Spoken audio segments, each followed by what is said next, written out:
Introspection has been a valued part of my life since I was very young. The Oxford Dictionary defines introspection as the examination or observation of one's own mental and emotional processes. In my efforts to understand the world, to make sense of everything and everyone around me, I often looked to myself for answers. In grade school, I found it difficult to relate to my classmates. I had few friends, and to make matters more difficult, I was painfully shy. I relied on myself, my capabilities and knowledge, for just about every aspect of my life. Later on, I recognized that if I could know myself deep down to the most intricate aspects of my consciousness, I could gain insights into the rest of the world. Spirituality has always been important to me. I was an altar boy in the Roman Catholic Church, serving in the ceremony of the Mass 3 to 5 times every week. I became a Eucharistic minister at the age of 16. I spent time at monasteries when I could, and I started down the path to becoming a monk. Self-reflection was an inherent part of my spirituality. I struggled in my attempts to reconcile contradictions I encountered in the Church's teachings. There were many questions for which I could find no answers. I once again turned to myself to determine what was best for my life. From my experiences with the Church, I learned some very valuable things that have stuck with me even today. The monastic life attracted me greatly. Living in solitude and silence, devoting one's time to self-reflection and thought, a belief in honesty and something higher. There's something very beautiful and hopeful in that. Unfortunately, the contradictions and paradoxes I encountered while a member of the Church took their toll, and I was left to carry a darkness, a void. In college, my printmaking professor introduced me to the subtractive monotype technique practiced by Edgar Degas. One expertly directed swipe through wet ink, and there is not just a forehead or a piece of fabric, but the light reflected from it as it is experienced in a single personal moment. I was drawn to the directness and immediacy of the process. The rich, deep black of the ink resonated with me as well. For the work leading to my BFA exhibition, I asked myself, what matters the most to me? My answer was, and has always been, my loved ones. My family, my fiancée, our cats, and the moments with them. And of course, I also deeply value my personal time, moments of solitary reflection. Often these moments occur in nature. Living in the Ozark Mountains afforded me extended explorations through lush forests, mountains, and rivers. These moments always resulted in deep self-reflection and insight. I felt most at home outdoors by myself and with loved ones. At any time I could hike out into vast expanses of nature for hours without coming across another human. It was as if I was the only human left on Earth, and it was mine to experience and enjoy. I took many photos, working out compositions with the camera. Using those photos as guides, I made work depicting the people and moments that meant the most to me. The subtractive or reductive technique allowed me to focus on only what I deemed essential to the composition. I started each work by completely covering a plexiglass plate with an even layer of etching ink. Then, using my photo as a guide, I wiped away the ink and drew into it using various materials to create the image. Q-tips, paper towels, and my fingers served as my main instruments. When I was satisfied with the image, I laid a sheet of dampened printmaking paper on top of the plate and ran it through a press. The work was representational and highly personal. As well, it carried dark overtones, despite containing subject matter that was dear to me. It wasn't until the beginning of graduate school that I made the connection between the art I was making and the act of looking within. Roman Emperor Marcus Aurelius wrote, "Very little is needed to make a happy life. It is all within yourself, in your way of thinking." Henry David Thoreau wrote, "What lies behind us and what lies ahead of us are tiny matters compared to what lives within us." Mahatma Gandhi said each one has to find his peace from within, and peace to be real must be unaffected by outside circumstances.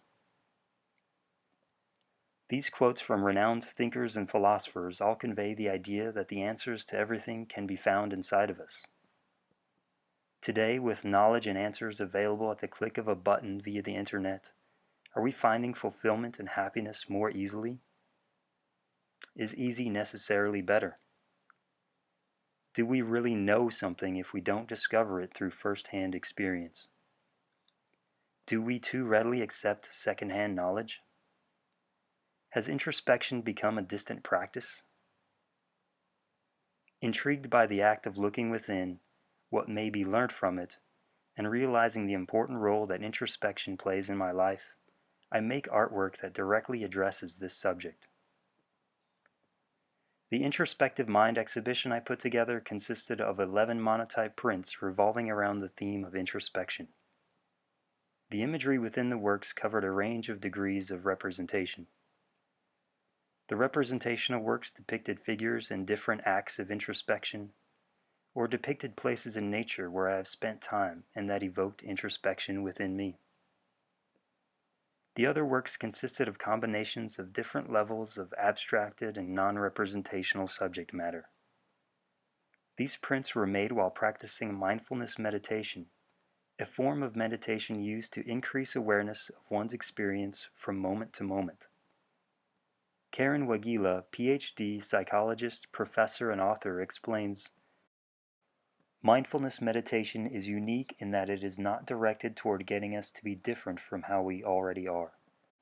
Instead, it helps us become aware of what is already true moment by moment. It teaches us how to be unconditionally present. That is, it helps us be present with whatever is happening, no matter what it is. I used automatistic mark making while practicing this meditation in order to express what I was experiencing from moment to moment. Developed by surrealism artists, automatism was a method of mark making in which the artist worked while not thinking about anything in particular. Reason and logic were suppressed in an effort to reveal the subconscious or unconscious. Moving forward from the Introspective Mind exhibition and into my thesis exhibition titled Substrata, I continued to make prints based on nature while practicing mindfulness meditation. Nature has the incredible capacity to invoke deep introspection. In my art practice, I use nature as a catalyst for looking within. Drawing upon my own experiences, spending significant time out in nature, I reflect upon the details, representing them while meditating. In doing so, I discovered connections between myself and nature. Aspects of my subconscious emerge. The more I work, the more I reconnect with nature, and the more I discover about myself. Nature shows me who I am.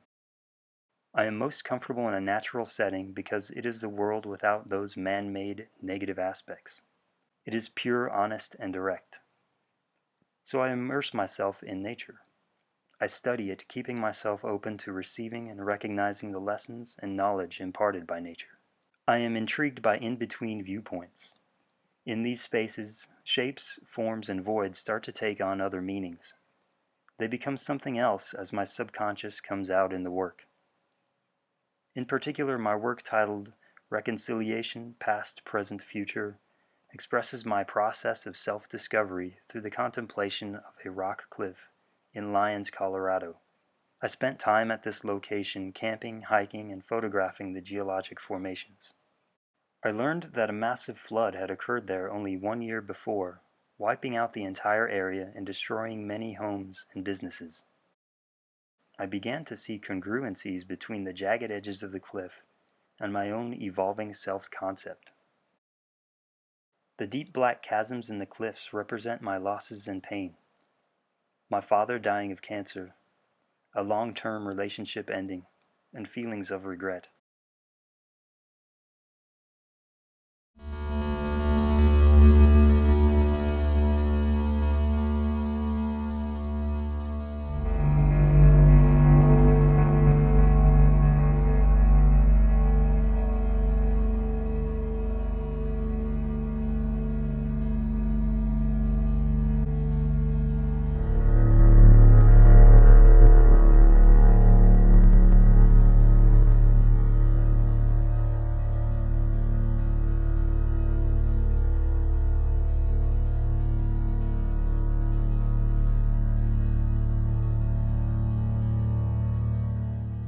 The motivation for my work resides within my desire to view the world as a place of unlimited potential and beauty. The transcendentalists of the mid-19th century believed that all people are good by nature and carry unlimited potential. However, I have found that dishonesty, jealousy, hatred for life, and complacency are widespread. This understanding means that the world I know is one of darkness. I have come to the realization that much of this darkness is man-made. It overshadows my existence. Because of this, darkness often emerges within my work. I believe that people naturally have the choice to be good or bad. Why then do so many choose negativity?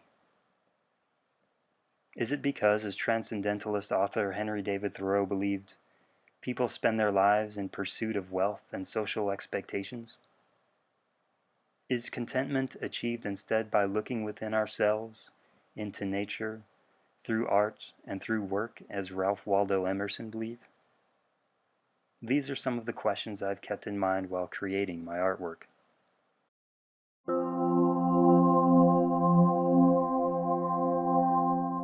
The monotype printmaking process affords me the immediacy of applying ink directly to a blank plate. It gives me a unique link between my subconscious and the marks I make. The absence of color resonates the directness and sincerity essential to introspection. The imagery is created by manipulating the ink while it is still wet. I peer into the darkness in search of the mystery inherent within myself and throughout nature. The ink begins to dry after a while, and therefore the image must be printed within about 6 or so hours. This limited time frame forces me to accept initial decisions made, preventing any overworking. It also forces me to maintain focus and remain in the moment. Thus, more of my subconscious is revealed. In the end, I strive for a unique balance between representation and expression.